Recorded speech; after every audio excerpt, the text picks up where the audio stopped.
కేంద్రంలో పరిపాలన అందిస్తున్నటువంటి బీజేపీ కూటమి ప్రభుత్వం మహాత్మా గాంధీ పైన వివక్ష చూపుతూ ఒక బృహత్తరమైనటువంటి కార్యక్రమం జాతీయ ఉపాధి హామీ పథకం.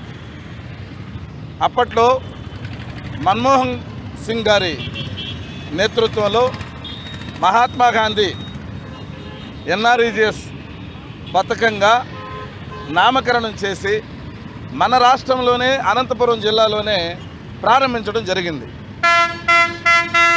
ఈ పథక ముఖ్య ఉద్దేశం ఈ దేశంలో పేదరిక నిర్మూలనలో భాగంగా ప్రతి పేదవాడు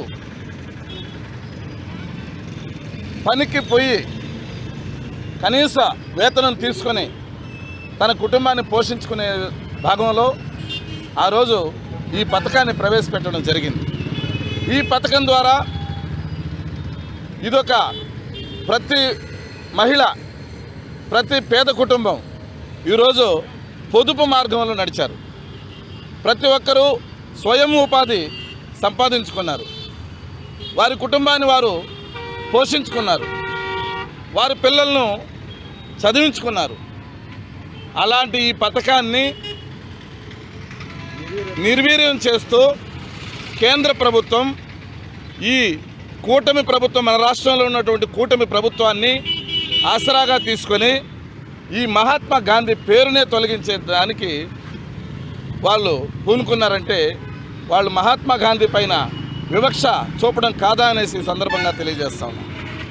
సూటిగా ప్రశ్నిస్తా ఉన్నాం బీజేపీ కూటమి ప్రభుత్వాన్ని. ఎందుకు మీకు అంబేద్కర్ అంటే చిన్నచూపు?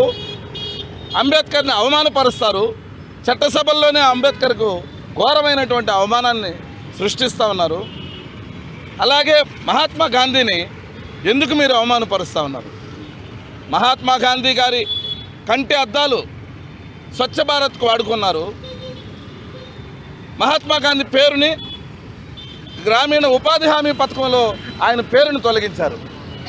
అంటే మీరు ద్వంద్వ నీతి మహాత్మా గాంధీ పైన ఎందుకు?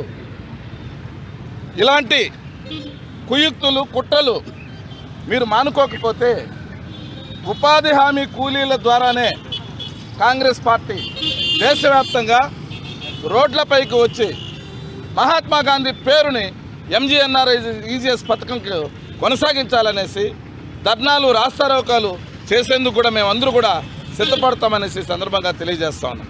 జోహార్ మహాత్మా గాంధీ, జోహార్ మహాత్మా గాంధీ. కొనసాగించాలి మహాత్మా గాంధీ పేరును ఎంజీఎన్ఆర్ఈజీఎస్లో.